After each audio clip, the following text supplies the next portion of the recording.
हरियाणा में नगर निकाय चुनाव के लिए बीजेपी और कांग्रेस दोनों दलों ने अपने अपने घोषणा पत्र जारी कर दिए हैं। गुरुग्राम में पूर्व मुख्यमंत्री भूपेंद्र सिंह हुड्डा, प्रदेशाध्यक्ष उदय भान और कांग्रेस से मेयर पद की उम्मीदवार सीमा पाहूजा भी इस दौरान मौजूद रही। गुरुग्राम से नगर निगम चुनाव में मेयर पद के लिए सीमा पाहूजा को कांग्रेस ने अपना उम्मीदवार बनाया है। घोषणा पत्र में कई बड़ी समस्याओं के समाधान के साथ साथ गुरुग्राम को ग्रीन और क्लीन सिटी बनाने का भी मुद्दा रखा गया। वहीं हरियाणा के मुख्यमंत्री नायब सिंह सैनी ने स्थानीय निकाय चुनाव के लिए रोहतक में बीजेपी का संकल्प पत्र जारी कर दिया है। इस अवसर पर बीजेपी के प्रदेश कार्यालय मंगल कमल में कार्यक्रम हुआ। प्रदेश अध्यक्ष मोहनलाल बडौली और पार्टी के वरिष्ठ नेता उनके साथ मौजूद रहे। मैनिफेस्टो जारी करने के बाद सीएम नायब सिंह सैनी ने एक जनसभा को संबोधित किया। बीजेपी ने अपने संकल्प पत्र में कई वादे किए हैं। कांग्रेस पहले ही अपना मैनिफेस्टो जारी कर चुकी है। आइए आपको ग्राफिक्स के जरिए बताते हैं कांग्रेस के घोषणा में क्या कुछ खास है। कांग्रेस का घोषणा पत्र, शहरों को ग्रीन सिटी, क्लीन सिटी बनाने का संकल्प। ग्रीन बेल्ट और पार्कों का सौंदर्यीकरण कर लाइट्स का प्रबंधन किया जाएगा। शहर के सभी चौक चौराहों का सौंदर्यीकरण किया जाएगा। सड़कों को गड्ढा मुक्त करके बेहतर बनाया जाएगा। भ्रष्टाचार मुक्त नगर निगम और शहर का संकल्प। जनता को अपराध से मुक्ति दिलवाने के लिए सीसीटीवी कैमरे लगवाए जाएंगे। शहरों को गंदगी मुक्त करके स्वच्छता की स्थायी सौगात दी जाएगी। रख रखाव के लिए स्थान निर्धारित किए जाएंगे। डोर टू डोर कूड़ा कलेक्शन की प्रक्रिया को दुरुस्त किया जाएगा। ठोस कचरा प्रबंधन की उचित व्यवस्था की जाएगी। शहर में होने वाले जल भराव का स्थायी समाधान किया जाएगा। जल निकासी के लिए पुराने नालों को साफ और पक्का किया जाएगा। हर कॉलोनी में पेयजल, सीवरेज और जल निकासी की व्यवस्था दुरुस्त होगी। शहरी इलाकों में वर्षा के पानी की निकासी का स्थायी समाधान किया जाएगा। शहर में जगह जगह पीने की पानी के लिए वाटर कूलर लगाए जाएंगे। टूटी हुई सभी सड़कों की आवश्यकता अनुसार मरम्मत करवाई जाएंगी। नई सड़कों का निर्माण करवाया जाएगा। शहर की सभी गलियों को पक्का किया जाएगा। पहले से पक्की गलियों की जरूरत के अनुसार मरम्मत भी करवाई जाएगी। ट्रैफिक व्यवस्था को दुरुस्त करने पर योजनाबद्ध तरीके से काम किया जाएगा। पार्किंग समस्या दूर करने के लिए मल्टी स्टोरी पार्किंग का निर्माण किया जाएगा। जहां मल्टी लेवल पार्किंग तैयार है, उन्हें जल्द से जल्द शुरू किया जाएगा। गली मोहल्लों में स्ट्रीट लाइट व्यवस्था को बेहतर और दुरुस्त किया जाएगा। नगर निगम कार्यालय में विंडो सिस्टम को बेहतर बनाया जाएगा।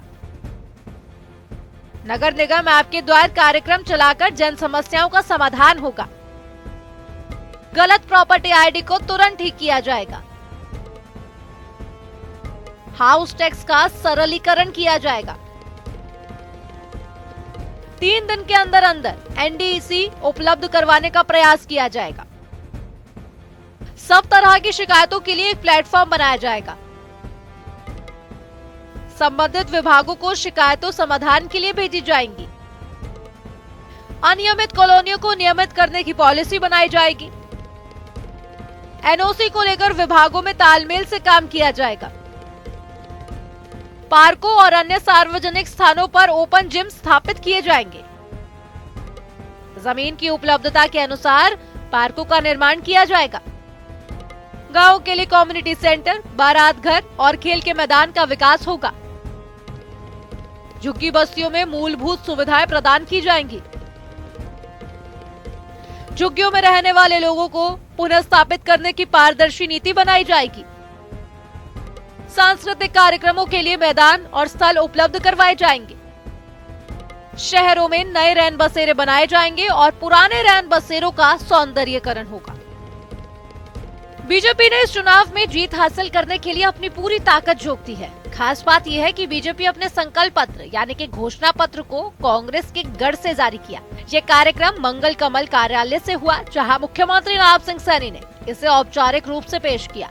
इस संकल्प पत्र में कई बड़े वादे किए गए हैं। जिन्हें महिलाओं के नाम से घर होंगे, उन्हें हाउस टैक्स में 25% की छूट दी जाएगी। साथ ही जो अवैध कॉलोनियां वैध के दायरे में आ गई हैं, उनके बीच में अगर कोई जगह अवैध रह गई है तो उसे भी वैध की श्रेणी में लाया जाएगा। आइए अब आपको बताते हैं बीजेपी के घोषणा पत्र यानी कि संकल्प पत्र के बारे में। बीजेपी घोषणा पत्र। ग्रामीण और शहरी क्षेत्रों में 20 वर्षों से अधिक समय से काबिज सभी परिवारों को भूमि और मकान का मालिकाना हक देकर उनकी रजिस्ट्रियां करवाई जाएंगी। स्वामित्व योजना के तहत गरीबी रेखा में आने वाले परिवारों को विशेष राहत दी जाएगी।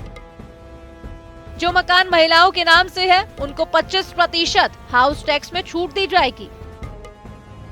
जो अवैध कॉलोनियां वैध के दायरे में आ गई हैं, उनके बीच में अगर कोई जगह अवैध रह गई है तो उसे भी वैध की श्रेणी में लाया जाएगा। नगर निगम के अंदर जो गांव शामिल किए गए हैं, उनके हाउस टैक्स का सरलीकरण और कृषि डेरा के हाउस टैक्स में विशेष राहत दी जाएगी। जो मकान अधिग्रहित जमीन में से मुक्त हो गए, उनका हाउस टैक्स में विशेष टैक्स राहत दी जाएगी। सभी स्थानीय निकायों में आदर्श पार्क बनवाए जाएंगे, जिसमें दिव्यांगों के लिए विशेष सुविधा उपलब्ध होगी। ऑक्सीजन पार्क और पार्कों में योग के लिए विशेष स्थान बनाया जाएगा। ओपन जिम बनाए जाएंगे। सभी पार्कों में ग्रीन वेस्ट के निपटारे के लिए मशीनें लगाई जाएंगी। सभी स्थानीय निकायों में स्मार्ट स्ट्रीट का निर्माण करवाया जाएगा। स्थानीय निकायों में स्ट्रीट वेंडर्स, फेरी वालों को व्यवसाय स्थापित करने के लिए वित्तीय सहायता प्रदान की जाएगी। सभी स्थानीय निकायों में रासायनिक और औद्योगिक कचरे की समस्या के निवारण के लिए सीवरेज ट्रीटमेंट प्लांट का निर्माण होगा। सभी स्थानीय निकायों की जल निकासी समस्या का स्थायी समाधान होगा। सभी स्थानीय निकायों में आबादी के आधार से एक अत्याधुनिक सभागार का निर्माण होगा। सभी स्थानीय निकायों में बुनियादी ढांचे के साथ गुणवत्तापूर्ण सामग्री का उपयोग करते हुए टियर 2 और टियर 3 शहरों में आधुनिक लाइब्रेरी स्थापित किए जाएंगे। सभी स्थानीय निकायों शहरों में अतिरिक्त सफाई कर्मचारियों की व्यवस्था करेंगे। महिलाओं के लिए पिंक टॉयलेट और सैनिटरी नैपकिन वेंडिंग मशीन लगाएंगे। सभी स्थानीय निकायों के बाजारों में कम से कम एक पिंक टॉयलेट बनाएंगे। सैनिटरी नैपकिन वेंडिंग मशीन और शिशु आहार कक्षों से सुसज्जित होंगे। हर वार्ड में स्ट्रीट लाइटों की संख्या दोगुनी करेंगे। ऊर्जा कुशल एलईडी अपग्रेड करेंगे और नई सौर ऊर्जा संचालित स्ट्रीट लाइट लगवाएंगे।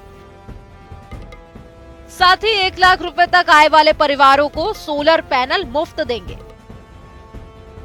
राज्य सरकार की मदद से सार्वजनिक और निजी भागीदारी मॉडल के तहत इलेक्ट्रिक बसें चलाई जाएंगी। शहरों में सस्ता और स्थायी परिवहन सुनिश्चित होगा और ट्रांसपोर्ट सिस्टम पर्यावरण के अनुकूल होगा।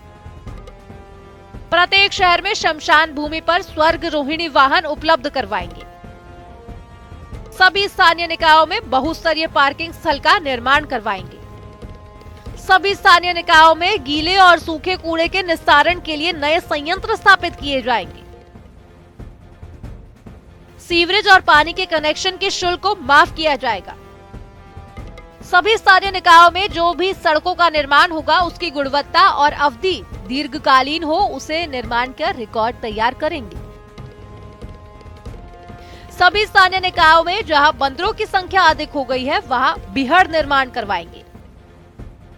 आवारा जानवर और कुत्तों की समस्याओं का निपटारा किया जाएगा और सभी स्थानीय निकायों में पक्षियों के लिए पक्षी घर बनवाए जाएंगे। सभी स्थानीय निकायों में प्रत्येक बूथ पर ऑनलाइन सेवा प्राप्त करने के लिए ऑनलाइन सेवा केंद्र स्थापित करेंगे। शहरों की सरकार से सशक्तिकरण के लिए उन्हें कर और शुल्क के निर्धारण की स्वतंत्रता देंगे।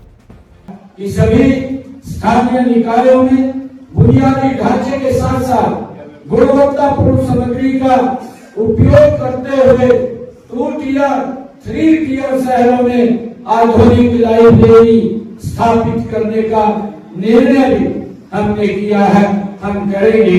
ये भी निर्णय हमने संकल्प पत्र में दोहराया है।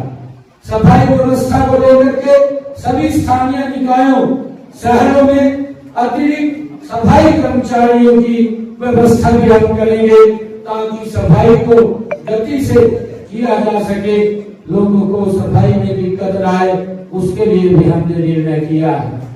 हमने गुरुग्राम के घाटा गांव में हरियाणा सरकार के मंत्री राजेश नागर ने जनसभा को संबोधित किया। इस दौरान उन्होंने कहा कि इस बार लोग विकास के नाम पर वोट करेंगे, क्योंकि कमल का फूल ही हरियाणा की पहचान है और फूल के साथ ही हरियाणा का विकास संभव है। इस दौरान वार्ड नंबर 20 से भाजपा के प्रत्याशी नारायण भड़ाना ने भी अपनी जीत को निश्चित बताया और कहा था कि वार्ड 20 गुरुग्राम के 36 वार्डों में से सबसे अव्वल नंबर पर विकास के मामले में रहने वाला है।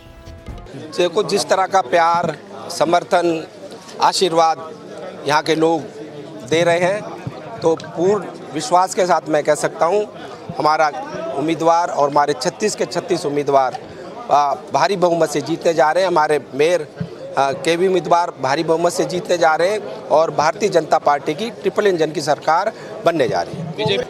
विपक्ष नाम की कोई चीज़ है ही नहीं, इनको कैंडिडेट तक भी नहीं मिल रहे। हमारे फरीदाबाद में 46 सीट है, 38 कैंडिडेट इनको मिल पाए, उसमें से 2 सरेंडर कर गए, बीच में ही छोड़ के भाग गए। और यहाँ भी 36 में से 30 को उम्मीदवार इनको मिल पाए। तो आज के सामने भी इतना यहाँ पर भी कांग्रेस का उम्मीदवार नहीं है। तो आप देख सकते हैं इतना बुरा हाल जब से हरियाणा बना है, मैंने तो देखा नहीं कि किसी कांग्रेस का या किसी विपक्ष का बुरा हाल हुआ। उम्मीदवार तक इनको ढूंढे से नहीं मिल रहे हैं। मंत्री जी, कांग्रेस कह रही है कि ट्रिपल इंजन की सरकार 12 साल से है हरियाणा में, नगर निगम में भी बीजेपी का कब्जा, सांसद यहाँ के, विधायक यहाँ के, अब तक कोई काम नहीं हुआ, फिर अब कैसे करें? भाई साहब, आज देख सकते हैं गुड़गांव पूरे दुनिया वर्ल्ड में आज जो पहचान बनी हुई है गुड़गांव की, कुछ जगह जहां हमारे पार्षद नहीं थे या नीचे के हमारी ट्रिपल इंजन की सरकार नहीं थी, थोड़ी कमियां हैं। और अब जहां जहां हमारे पार्षद नहीं थे, इस बार हमारे पार्षद जीत कर आएंगे और ग्राउंड लेवल पर भी गाँव में जहाँ जहाँ दिक्कत या कोई कमी है। गुरुग्राम में नगर निगम की जंग अब रोचक होती जा रही है। इस बार कांग्रेस पूरी मजबूती के साथ चुनावी मैदान में है, तो गुरुग्राम नगर निगम से मेयर पद की उम्मीदवार सीमा पाहूजा ने भारतीय जनता पार्टी के प्रत्याशी राज रानी मल्होत्रा को डिबेट के लिए आमंत्रित कर दिया है। सीमा पाहूजा ने कहा है कि मेरे पास गुरुग्राम के विकास का विजन है और बीजेपी कैंडिडेट खुले मंच पर आकर मुझसे डिबेट करें और अपना विजन जनता को बताएं। सर, वो लीकेज नहीं है, गंदा पानी है मिक्सिंग के लिए, अभी तक ठीक नहीं हुआ है। मिक्सिंग कृष्णा कॉलोनी में अब भी कंटिन्यू है, गली नंबर 10 से लेकर गली नंबर 12 तक। ये 3-4 गलियां हैं, मिक्सिंग अभी भी कंटिन्यू है। वहाँ पर एक खड्डा तक नहीं खुदा सर। यदि वो नहीं हुआ मैम, उसको पर्सनली बिल्कुल ठीक कराएंगे हमारे। सर, ये 11-10 को एक हुई थी मिक्सिंग की, उससे पहले काफी टाइम से कंप्लेंट चल रही है। मैं जब से बार-बार आपको कह रही हूँ कि मिक्सिंग ठीक नहीं हो रही। 2-3 कृष्णा कॉलोनी की 2-3 गलियां इतनी इफेक्टेड हैं। सर, इसके लिए मैं कई बार अपने जेई, एक्शन और अपने एसडीओ को भी बोल चुकी हूँ। भारतीय जनता पार्टी ने कांग्रेस के लिए चक्रव्यूह रच दिया है। भाजपा ने अपने संकल्प पत्र में जिस तरह के वादे किए हैं, लोगों में चर्चा का विषय बना हुआ है। भारतीय जनता पार्टी के संकल्प पत्र जारी करने के बाद हमारे संवाददाता संजय कुमार ने कैबिनेट मंत्री विपुल गोयल से बातचीत की। उन्होंने क्या कुछ कहा, आइए आपको सुनवाते हैं। निकाय चुनाव को लेकर भारतीय जनता पार्टी ने आज संकल्प पत्र जारी किया है, जिसमें कैबिनेट मंत्री विपुल गोयल भी मौजूद थे और उन्हीं की अध्यक्षता में ये संकल्प पत्र जारी हुआ है। सर, किस तरह से देखते हैं संकल्प पत्र? आज जो नायब सैनी जी और हमारे मोहनलाल कौशिक जी ने जो संकल्प पत्र जारी किया है, ये सिर्फ चुनावी वायदे नहीं है, ये गारंटी है मोदी सरकार और नायब सरकार की कि ट्रिपल इंजन की सरकार हरियाणा के अंदर बनेगी और गली गली तक विकास को पहुंचाने का काम करेंगे और आम जनता की जो समस्याएं हैं उनको दूर करने का काम नायब सैनी सरकार करेगी। 21 बिंदुओं पर जो है चर्चाएं की गई है, छोटे हो या बड़े हो, क्योंकि छोटा चुनाव है, ये छोटी सरकार का चुनाव है। क्या लगता है कि इस चुनाव को लेकर जो संकल्प पत्र में जो आपने घोषणाएं जारी की हैं, क्या लगता है कि लोग इन पर भरोसा?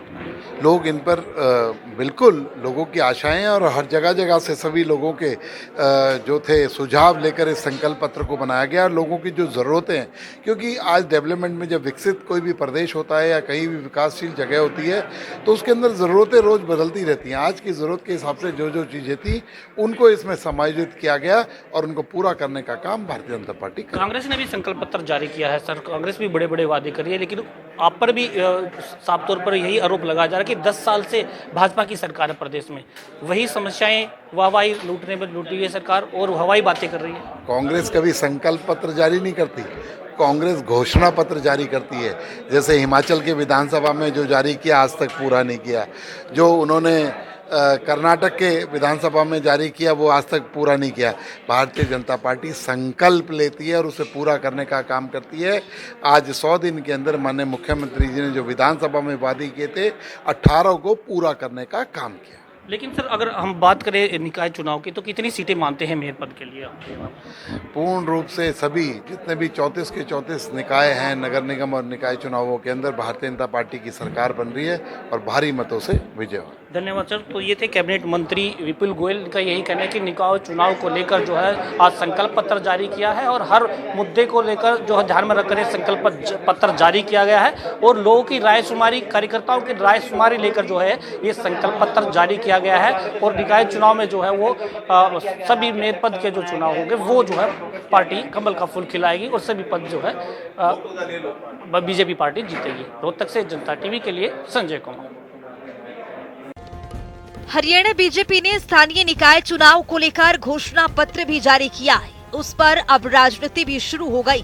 आम आदमी पार्टी के प्रदेश अध्यक्ष एवं पूर्व राज्यसभा के सांसद सुशील गुप्ता ने कहा कि भारतीय जनता पार्टी ने लोकसभा और विधानसभा चुनाव में भी अपना घोषणा पत्र जारी किया था और अभी तक उन घोषणाओं को लागू भी नहीं किया है। झूठ का पुलिंदा है। एक बात कह सकते हैं कि आम आदमी पार्टी इस देश की राजनीति को बदलने के लिए आई है।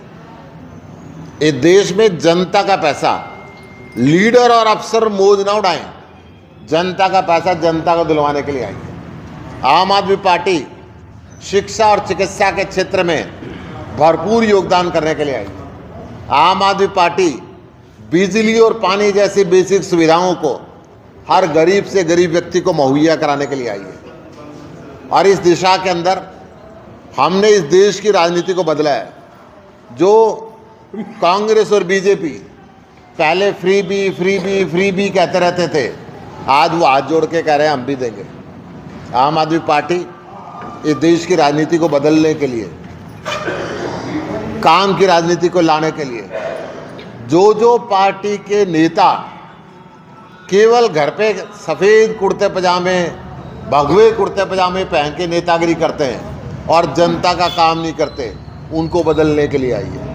अगर या तो धरातल पे जनता का काम करें, नहीं तो आम आदमी पार्टी आने के लिए तैयार बैठी है, उसमें चाहे बीजेपी हो चाहे कांग्रेस हो।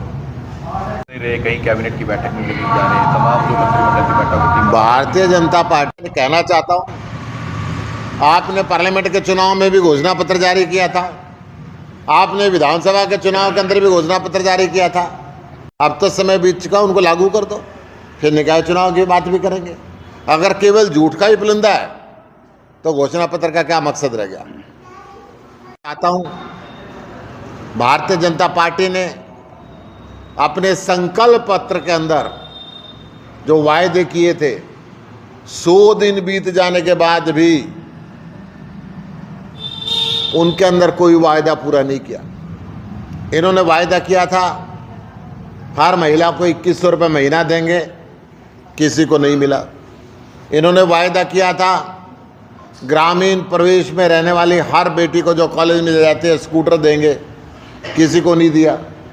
इन्होंने वायदा किया था 500 रुपये में गैस सिलेंडर देंगे और होली दिवाली पे फ्री देंगे, ना तो 500 रुपये में दिया। अब होली आ रही है, मैं प्रदेश के मुख्यमंत्री सैनी साहब से कहूँगा कम से कम अब तो दे दें, जो अपने वायदे को पूरा करें। ना वो वायदा इन्होंने पूरा किया।